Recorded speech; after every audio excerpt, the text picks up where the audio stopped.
Good morning student, class 12। कल अपन ने जागो फिर एक बार के अर्थ पढ़े थे, ठीक है ना। चैप्टर हमारा है 9, जागो फिर एक बार। इसके अपन ने कल अर्थ पढ़े थे। आज हम क्वेश्चन आंसर आप लोगों को बता रहे हैं। क्वेश्चन आंसर नोट कर लीजिएगा, ठीक है ना। फर्स्ट क्वेश्चन है लघुत्री, और इसके सारे जितने भी क्वेश्चन आंसर हैं, चाहे लघु हो चाहे दीर्घ हो, सब इम्पॉर्टेंट हैं ठीक है। तो 1.25 लाख पर एक को चढ़ाने की घोषणा किसने की थी? 1.25 लाख पर गुरु गोविंद सिंह ने एक को चढ़ाने की घोषणा इसलिए की थी क्योंकि वह यह बताना चाहते थे, मेरा एक सैनिक 1.25 लाख शत्रुओं पर भारी है, ठीक है ना। वह अकेला कई सारे शत्रुओं से लड़ने की क्षमता रखता है, ठीक। सेकंड है, गीता की उक्ति क्या है? उक्ति माने उपाय। तो जो योग्य है वही जीते हैं, वही गीता में कहा गया है कि जो योग्य है उसी की जीत होती है, वही जीवन में जीते हैं और आगे बढ़ते हैं, वही गीता में कहा गया है। थर्ड क्वेश्चन है हमारा, ताप और त्रय कौन कौन से हैं? दैहिक, दैविक और भौतिक ताप।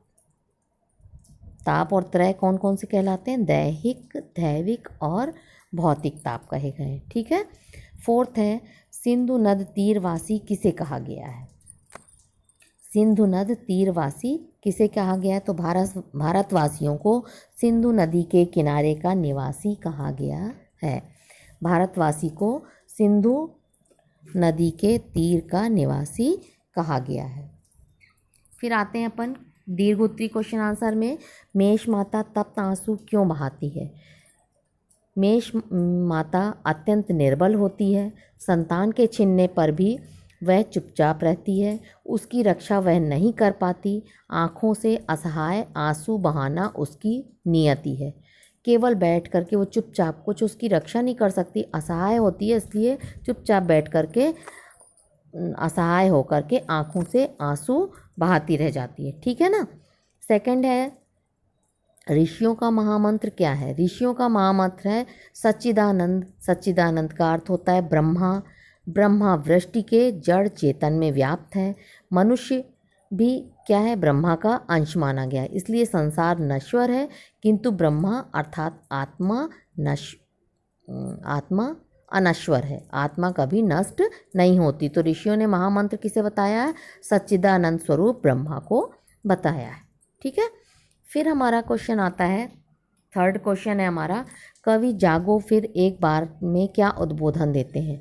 कवि निराला जी कहते हैं कि स्वाधीनता की लड़ाई हमें एक बार फिर से जगाना होगा, फिर से हमें एक बार स्वाधीनता की लड़ाई लड़नी होगी। वीरता और पुरुषार्थ से हमें यह संग्राम, यह युद्ध जीतना होगा। मानव शरीर, मनुष्य का शरीर कैसा है? नश्वर है, और युद्ध क्षेत्र में हमें इसे अमर करके दिखाना है। यह अवसर अब आ गया, यह मौका अब हमें प्राप्त हो गया, यह अवसर आ गया है। वीरों की गाथा एवं कीर्ति युगों युगों तक गाई जाती है, और इसमें हम वीर बन करके अपना युगों युगों तक नाम रोशन करेंगे, ठीक है। फोर्थ है, शिशु के छीनने पर सिंघनी और मेष माता के व्यवहार में क्या अंतर है? ठीक है ना, सिंघनी और मेष माता में क्या अंतर है? तो इसका हमने आप लोगों को अर्थ भी बताया था, और अर्थ भी इम्पॉर्टेंट है। क्वेश्चन आंसर तो सारे हैं ही इम्पॉर्टेंट। तो सिंघनी से यदि कोई उसका शिशु छीनने की कोशिश करता है तो वह तुरंत आक्रमण कर देती है और सामने वाले को घायल कर देती है। सिंघनी की दहाड़ से आक्रमणकारी जो भी आक्रमण करते हैं, उसके बच्चे को छीनने आते हैं, वो डरकर भाग जाते हैं। किंतु मेष माता अपने बच्चे को छीनता हुआ असहाय भाव से देखती रहती है, और अपनी कमजोरी पर वह आंसू बहाती कि मैं कितनी कमज़ोर और निर्बल हूँ, असहाय हूँ, मैं अपने बच्चे को नहीं छीन सकती। अंततः वह अपने बच्चे की रक्षा नहीं कर पाती। यही दोनों में अंतर है, ठीक है।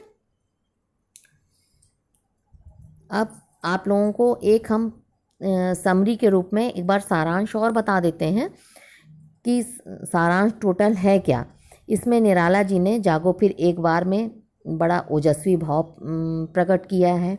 भारतीय सांस्कृतिक सभ्यता के संबंध में, उन्होंने संस्कृति के संबंध में वीर पुरुषों को मूल मंत्र बताया है।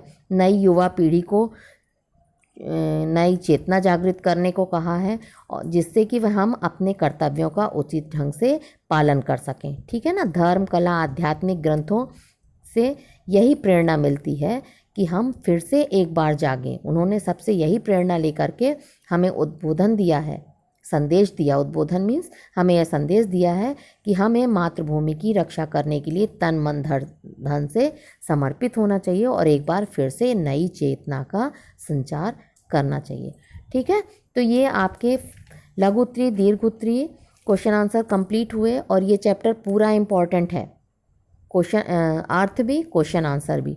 ठीक है। तो प्लीज़ आप लोग इसको कंप्लीट करें। ठीक। ओके।